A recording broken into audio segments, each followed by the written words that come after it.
오늘 설교 제목을 진짜라고 정해 봤습니다. 여러분, 진짜가 되십시오.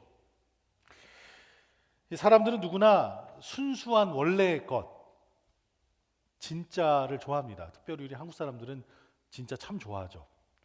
진짜랑 가짜를 구분하는 방법, 이런 것들 유심히 보기도 합니다. 물건을 사러 가보면 이게 진짠가? 이게 진짠데 돈을 이만큼 낼 가치가 있는가? 물건 파는 사람의 진심이 여기 담겨 있는가? 이런 것들 우리가 궁금해합니다. 제가 군 생활을 경기도에 있는 포천 이동에서 했습니다. 거기 가면 이동갈비가 아주 유명해요. 이동갈비라는 게 다른 데랑 조금 다른 게 갈비가 살이 좀 많아요. 그 동네에 사는 소가 살이 많이 쪄서 갈비 살이 많이 붙은 게 아니라 평상시 이렇게 손질해서 있는 갈비보다 갈비 살을 좀 더 붙여서 갈비를 더 두툼하게 이렇게 만듭니다. 근데 재밌는 건 그 이동에 가면 갈비집들이 아주 질비하게 쭉 다닥다닥 붙어 있어요. 갈비집 옆에 갈비집, 그 옆에 갈비집 쭉 붙어 있어요. 재밌는 건 그 갈비집들마다 간판이 붙어 있는데 다 자기네가 원조입니다. 우리가 원조 이동갈비 이렇게 쫙 붙어 있어요. 이거 진짜 맞습니까? 이거 한국산 맞습니까? 이거 순도 100%입니까? 당신이 이 집이 원조입니까? 이런 것들이 궁금하죠. 그러다 보니까 이 원조라고 붙어도 다 원조가 아닌 것들이 있더라고요. 그래서 요즘에 이런 상품도 있죠. 순도 100%, 진짜 원조, 순참기름 이런 것도 나와요. 붙일 건 다 붙여서 나옵니다. 진짜인지 가짜인지 삶에서 우리가 겪게 되는 일들을 구분하는 방법들에 대해서 철학도 나오고 심리요법도 사회학도 많이 나와 있습니다. 이런 책들도 많이 나오죠. 베스트셀러 리스트를 쭉 보면 그 책들을 보면 그런 것에 관련된 책들이 참 많이 있습니다. 저는 가끔 그런 책들을 좀 빌려봅니다. 사람들이 요즘에 뭐에 관심이 많은가? 어디에 이렇게 사람들의 마음이 쏠리고 눈길이 가는가? 그래서 궁금해서 저도 보죠. 근데 대부분 읽어보면 별 내용 없습니다. 그렇게 큰 의미가 있거나 하지 않고 얕은 상술에 지나지 않을 때가 있습니다. 뭐가 뭔지 잘 모르도록 분주하고 정신없고 한 우리 인생의 그 거리를 뚫고 소음을 뚫고 우리의 손을 막 붙들고 끌고 가려 하는 그 호객 행위를 뚫고 무엇이 진짜인지 우리는 마주하고 싶습니다. 우리 인생이 그렇죠. 정작 붙들고 살아야 할 것이 무엇인가 꼭 그 진짜를 만나보고 싶어 합니다. 우리는 모두 참되고 순수한 우정 그리고 참된 사랑 그런 인간관계를 꿈꿉니다. 원하죠. 이런 관계들이 정말 심각하도록 중요해지면 우리는 우리 자신에게 또 상대방에게 진중한 서약을 합니다. 그 관계를 깨트려 드리지 않기 위해서 서약을 통해서 묵죠. 우리 모두는 사람들이 거짓이 아니라 진심으로 나를 좀 대했으면 그렇게 바랍니다. 가면을 벗고 진짜 당신이 누구인지 우리는 상대의 참모습을, 그 마음을, 그 생각을 보길 원합니다. 이럴 땐 우리가 좀 그 위험을 감수할 필요가 있어요. 속는 셈 치고 내 마음을 열어서 사랑하는 이들에게 우리의 참모습을 보이면 그 사람도 진심으로 우리에게 순수한 사랑과 우정으로 답을 해줬으면 하는 것을 바랍니다. 그리고 그럴 때를 만날 때도 있죠. 우리가 살아가는 세상에서 그리고 사람들과의 관계에서 순수한 진심을 원하는 것처럼 우리는 믿음 생활을 하면서도 진짜를 바랍니다. 때로는 우리가 믿음 생활을 하다가 당황스럽게 거짓을 만날 때가 있습니다. 가짜를 만나는 것을 경험하기도 합니다. 때로 우리가 믿음 생활을 하는 것, 우리가 드리는 예배들이 가짜일 때가 있습니다. 우리 교회는 예배를 그 세 가지를 이렇게 드리도록 교회에서 제공을 합니다. 일부에는 조용한 예배를 드립니다. 2부에는 영어 예배를 드리죠. 3부에는 활기찬 예배를 드리려고 합니다. 어느 예배를 나오시든 별로 상관없습니다. 어느 것이나 여러분이 드리는 예배가 가장 좋은 예배고 여러분이 드리는 예배가 본 예배입니다. 전통이 강하고 예전이 많은 것을 선호하시는 분들은 그런 예배를 나오시면 되죠. 또 요즘 음악과 비슷한 찬양들로 드려지는 젊은 예배를 선호하시면 그런 예배를 드리시면 됩니다. 어느 것이 본 예배이고 어느 것이 약식 예배 이런 것 없습니다. 그 모든 예전과 예배와 모임들 사이에서 잘 숨어서 진짜가 아닌 모습을 할 때가 종종 있습니다. 교회에 나와서 가면을 잘 쓰고 주일에 잘 차려입고 앉아있는 우리의 모습들이 있습니다. 진짜 모습들은 잘 차려입은 옷들 속에 가려져서 잘 안 보이죠. 때론 우리가 교회 도착해서 차에서 내릴 때 그 거룩한 가면을 딱 쓸 때가 있어요. 착한 가면을 딱 쓰고 들어와서 심히 착한 척, 심히 거룩한 척 하면서 예배를 드리고 나갈 때 차에다 살짝 벗어두고 그렇게 생활을 할 때가 있습니다. 때론 우리가 우리의 이런 참된 모습을, 진짜 우리의 삶의 날 것과 같은 모습을 하나님으로부터도 감추고 싶고 숨기고 싶어 그렇게 살아갈 때가 있습니다. 그러다 보니 우리는 우리 스스로도 진정한 모습이 무엇인지 잘 모를 때가 있습니다.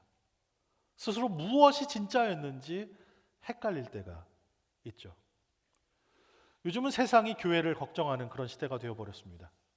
세상이 교회를 바라보면서 느끼는 것이 진정함이 부족하다 하는 것입니다. 교회 안에서 늘 진리를 얘기합니다. 참된 것을 얘기하죠. 변하지 않는 진리를 얘기하지만 막상 교회를 바라보는 세상은 피부적으로 그 진리를 느끼지 못한다는 그것이 문제입니다. 한 가지 예를 들어서 우리가 생각해 보면 좋겠어요. 교회에 어떤 옷을 입고 가는가, 이것에 관해서 우리가 한번 생각을 해보죠. 물론 그 옷을 입고 가는 것에 관한 얘기를 아주 심각하게 하는 교회들이 있습니다. 우리 교회는 그런 교회가 아니라서 참 다행입니다. 어떤 분들은 교회 오래 다니시고 전통을 중요시하게 생각하시는 분들이 있어요. 이런 분들은 주일날에는 아주 좋은 옷을 입고 가야 한다. 이렇게 중요한 것을 거기다 이렇게 방점을 찍으시는 분들이 계세요. 옷이라도 잘 입는 것이 하나님께 존경심을 표현하는 것이다. 영어 표현에도 썬데이 베스트라는 게 있어요. 자기가 가진 옷 중에 제일 좋은 것을 썬데이 베스트라고 그러죠. 가장 좋은 것을 주일날 입으니까 그게 제일 좋은 옷입니다. 남자들은 양복을 입고 멋진 넥타이를 메고 여자들은 드레스를 입고, 좀 남부로 가면 이렇게 여자들은 모자를 쓰고 교회를 가야 되는 그런 문화도 있습니다. 근데 젊은 세대는 그렇지 않죠. 이렇게 잘된 옷을 입으면서 드러내기보다는 본인들이 편한 옷을 선호합니다. 그래서 집에서 교회를 향해 나올 때 이제 부모님들과 자녀들과 실강이를 벌일 때가 있죠. 야, 그게 옷이 뭐냐? 티셔츠 그거 말고 좀 점잖은 걸 입어라. 양말 신고 그래도 신발 신어야지. 그 플립플랍 신고 가면 안 돼. 쓰레빠 신으면 안 돼. 뭐 이런 거 갖고 실강이를 벌일 때가 있어요. 근데 이 젊은 세대들은 좀 다르게 생각합니다.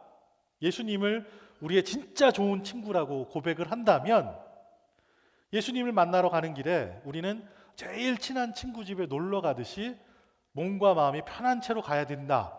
이렇게 생각하는 젊은 사람들이 있어요. 그래서 요즘 스타일로 드리는 예배에는 편안한 옷을 입고 가고, 또 전통적으로 드리는 예배에는 잘 차려입고 가는 것이 우리의 모습이죠.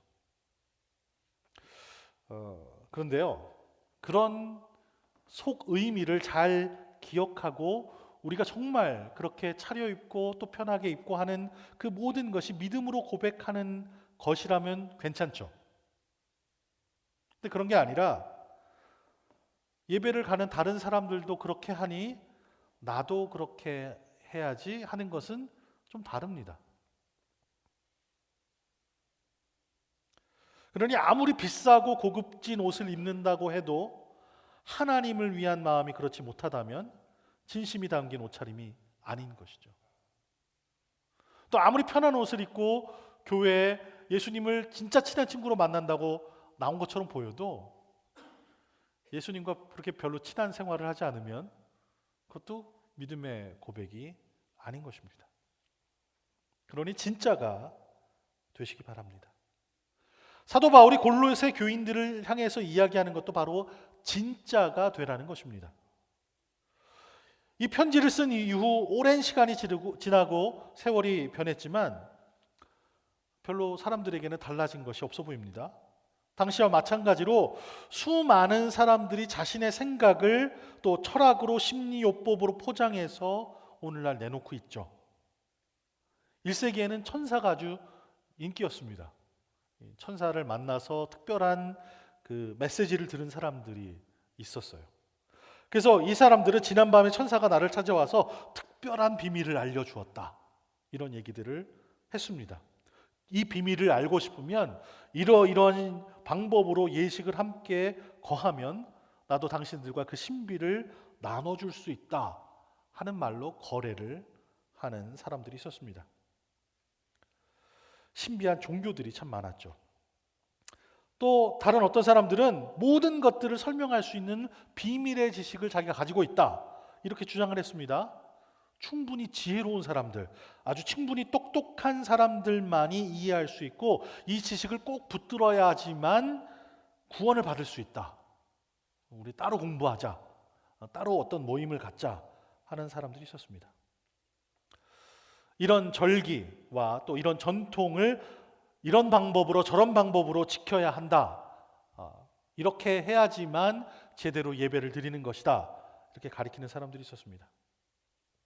그러면서 자신들의 진짜 모습은 그런 예식들, 그런 율법들 뒤에 숨어 있었습니다. 저는 주일 아침이 되면 일찍 일어나서 깨끗하게 몸을 씻고 주일날 입을 양복을 고릅니다. 양복에 맞춰서 셔츠를 고르고 또 거기에 잘 어울릴 만한 넥타이를 찾아서 맵니다. 교회 오면 가운을 그 위에다 입죠. 우리 성가대도 가운을 입으셨어요. 저는 너무 더워 보일까 봐 이제 더운 여름에는 가운을 잘 안 입습니다. 목회자는 주로 가운을 입죠. 왜 입을까요? 뭔가 멋있어 보이니까. 그죠? 다른 사람들은 못 입잖아요. 그죠? 그래서 입는 걸까요? 또 이렇게 다 똑같이 맞춰 입으면 좀 있어 보이잖아요. 그죠? 그럴싸해 보이죠? 옛날부터 그렇게 해왔으니까 입을까요? 가운을 왜 입는 걸까요? 가운이라는 게 목사 유니폼이니까 야구 선수들은 야구복을 뭐 이렇게 입듯이 그렇게 입는 걸까요? 왜 입냐 하면 자신을 가리기 위해서입니다. 예배를 인도하고 설교를 하고 찬양을 드리는 사람이 중요한 게 아니라 하나님이 드러나야 하기 때문에 자신을 나타내지 않으려고 위에다 덧입는 거죠.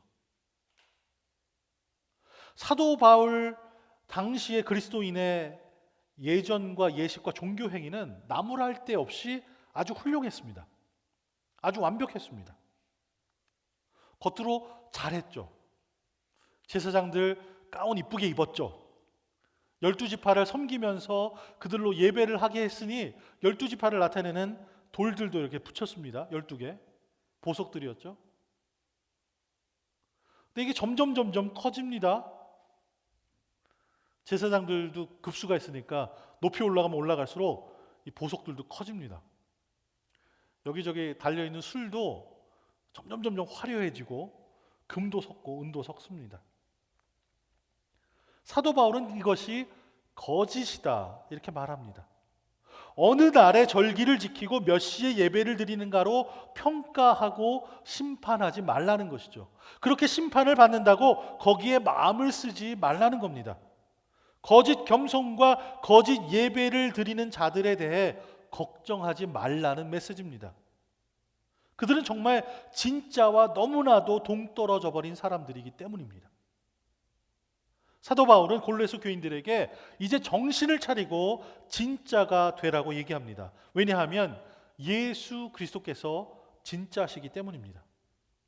예수님은 겉으로 무슨 치장이나 남의 눈을 사로잡는 이상한 꼼수 같은 것 없으신 진짜이시죠. 예수님의 삶을 한번 보세요. 예수님은 당신의 삶으로 순수한 진정한 것을 보여주셨습니다. 예수님 마구간에서 태어나셨어요. 말 먹이통에, 동물들 먹이통에 태어나셨죠. 난민이었습니다. 3살이 채 되기도 전에 폭군으로부터 목숨을 구하기 위해서 피난을 떠나야만 했습니다. 30살이 되어서는 가족이 함께 하던 목수라는 직업을 버리고 가르치는 사역, 치유하시는 사역을 위해서 자기 고향집도 떠나셨어요. 당신과 함께 길을 걸을 제자로 어부들을 부르셨고요, 세관원을 부르셨고 과격한 정치 운동하는 사람도 부르셨습니다. 그들과 함께 부대끼면서 희노애락을 함께 사셨습니다. 그렇게 사람들을 만나서 있는 그대로의 모습으로 진심을 보여주시면서 사셨습니다. 예수님께서는 겉으로 거룩한 척 하시는 당시 종교 지도자들을 꾸짖으셨습니다. 결혼 피로연에서 포도주가 떨어지자 그들의 필요를 맞춰주기 위해서 풍성하게 채워주셨습니다. 수치라는 가면을 쓰고 우물에 찾아왔던 여인을 만나셨을 때 그 여인과 진실한 대화를 통해서 그 여인의 영혼까지도 만져주셨습니다. 당신을 좀 만나기 위해서, 얼굴을 좀 보기 위해서 뽕나무에 올라갔던 세관원을 만나셔서 함께 점심 같이 먹자 그를 초대해 주셨습니다. 수많은 군중들이 식사 때를 놓쳐서 배가 고팠을 때 떡 5덩어리와 물고기 2마리로 그들을 배불리 먹여주셨습니다. 간음 현장에서 붙잡혀온 한 여인, 그 여인을 꾸짖고 조롱하는 자들을, 그들의 위선을, 그 가면을 벗기셨습니다. 예수님이 이렇게 자신이 믿고 가르치신 그대로, 설교하신 그대로 사시는 모습을 통해서 진짜가 무엇인지를 우리에게 보여주셨습니다. 예수님께서 그렇게 사셨기 때문에 우리도 진짜가 되어야만 합니다. 우리는 우리 스스로를 그리스도인이라고 부릅니다. 그리스도인이 무슨 뜻이죠? 그리스도에게 속한 사람이란 뜻입니다. 그리스도의 길을 따르는 사람이라는 뜻이죠. 그렇다면 여러분의 삶에서 예수 그리스도가 그렇게 중요합니까? 당신은 그리스도를 따르는 사람으로 살아가고 계십니까? 매일 아침 일어나서 예수 그리스도를 위해서 내가 오늘 어떻게 살아야지 이렇게 결단하시며 사십니까?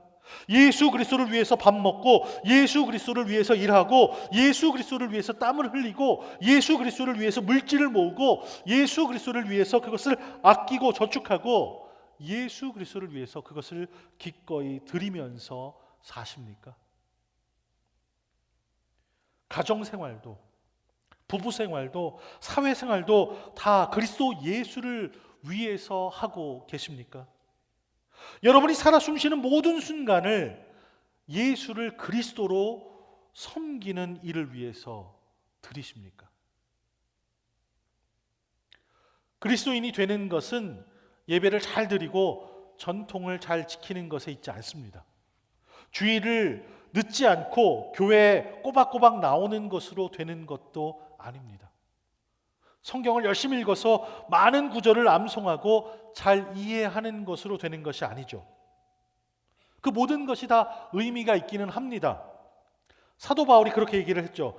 이런 것들은 앞으로 올 것들의 그림자일 뿐이요, 그 실체는 그리스도께 속해 있습니다. 우리 예배당 멋있죠? 여기서 노래를 부르면, 여기서 음악을 들으면 잘 울립니다. 근데 이런 교회에 등록해야지만 그리스도인 되는 게 아닙니다. 혹은 여기 이 아름다운 예배당에 몇십 년 앉아 있다고 해서 갑자기 그리스도인이 되는 것도 아니죠. 예수 그리스도께 속해서 예수 그리스도의 법을 따라서 사는 사람이 그리스도인입니다. 예수님께 사로잡혀 있는 사람이 진짜입니다. 어쩌면 여러분은 오늘도 가면을 쓰고 있는지도 모르겠습니다. 그렇게 가면 뒤에 숨어서 사람들을 진심으로 대하지 않고 있을지도 모릅니다. 겉으로는 웃으면서 인사하고 반갑습니다, 사랑합니다, 고맙습니다 얘기를 하지만 속으로는 아닐 수도 있습니다. 그런 것들을 다 내려놓으시기 바랍니다. 다른 사람들 앞에서 나를 방어하기 위해서 그런다고 하더라도 예수님 앞에서는 그런 거 다 내려놓으시기 바랍니다. 예수님은 당신을 진짜로 만들어 주십니다. 그러면 진짜 그리스도인으로 거듭나실 수 있습니다. 우리는 예수님께 뿌리를 박으며 사는 존재들입니다. 예수님을 나의 주, 나의 하나님이라고 고백하고 내 마음의 주인으로 영접하는 것이 주님 안에 뿌리를 박는다는 의미입니다. 이것은 삶에서 계속되는 고백을 통해 뿌리가 박힌 상황을 유지해야 하는 것이죠. 매일매일 예수를 그리스도로 고백하는 믿음을 삶으로 드러내는 것입니다. 내가 주인인 삶에서 예수님이 주인이 되는 삶으로 바뀌는 것을 말하는 것입니다. 그런데 나무가 땅에 뿌리를 내리고 자라가는 과정은 누군가가 돌봐줘야 하죠. 공기와 햇빛, 물과 영양, 이 자연 환급이 공급되어져야만 그 생명이 유지되고 살아갈 수 있습니다. 나무가 스스로 비를 내리게 하거나 햇빛을 비추게 하거나 할 수 없죠. 스스로는 이것들을 공급할 수 없습니다. 우리도 마찬가지입니다. 누군가가 돌봐주시고 누군가가 그런 것들을 공급해 주어야만 우리가 살아갑니다. 그러니 뿌리를 내린 나무가 세워지는 것은 하나님의 도우심이 함께 하신다는 것을 의미합니다.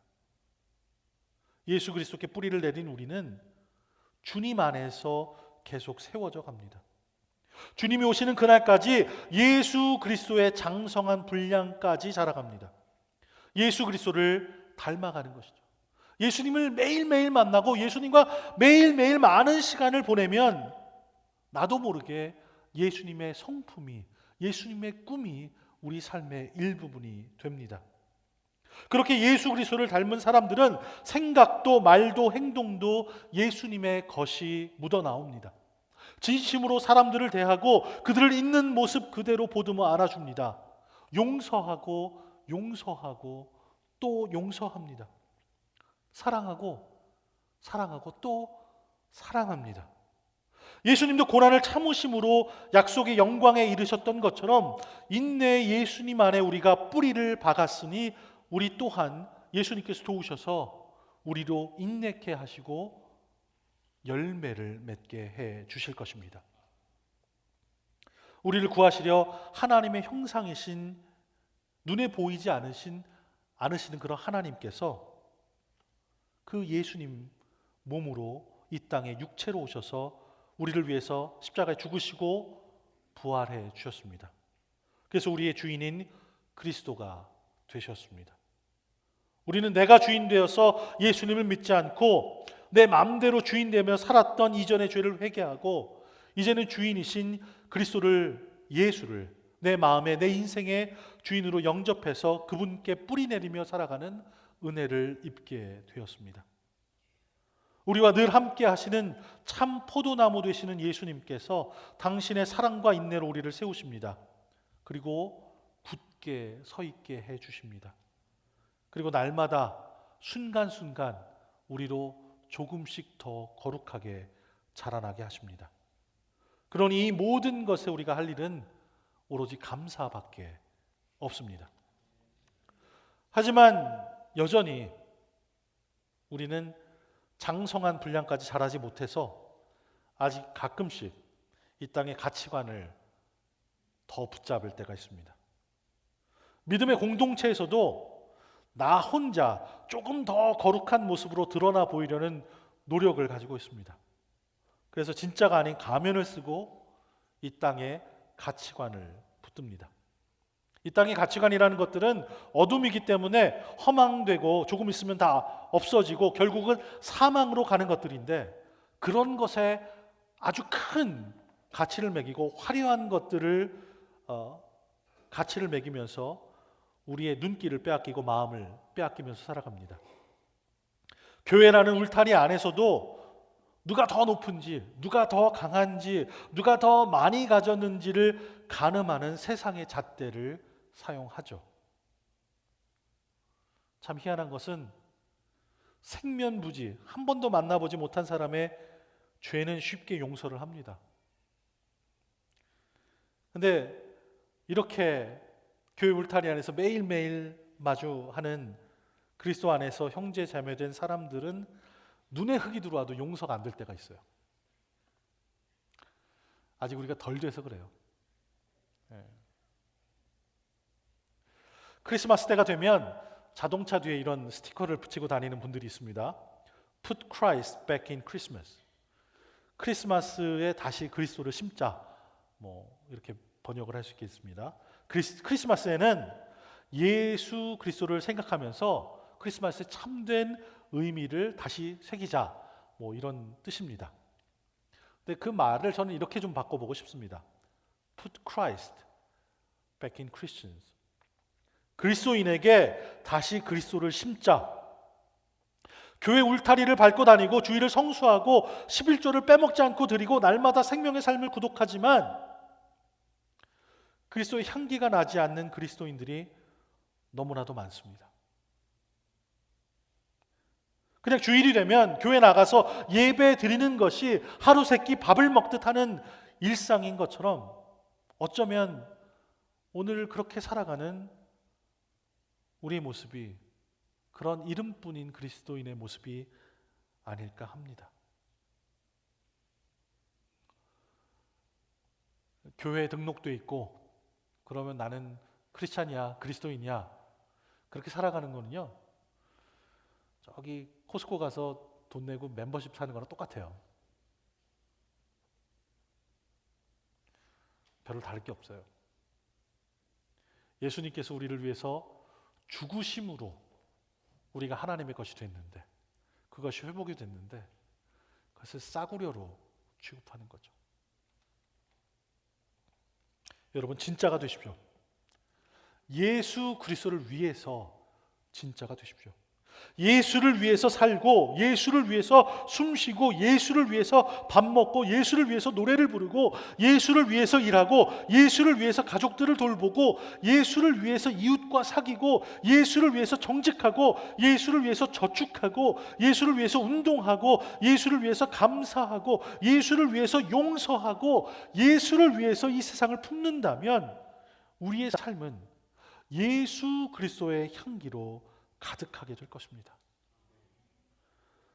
바울의 기쁨과 감사가 무엇 때문이었습니까? 지금 편지를 쓰고 있는 바울은 감옥에 있죠. 무슨 감사가 있겠습니까? 바울의 기쁨과 감사 이유는 주를 위해 사는 데 있었습니다. 주를 위해서 죽는 데 있었습니다. 이는 내가 사는 것이 그리스도니 죽는 것도 유익함이라. 우리는 참 평화로운 시대를 살고 있죠.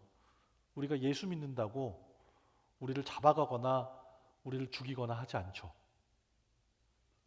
평화로운 시대에 살고 있으니 우리가 어떻게 예수를 위해 죽을 수 있겠습니까?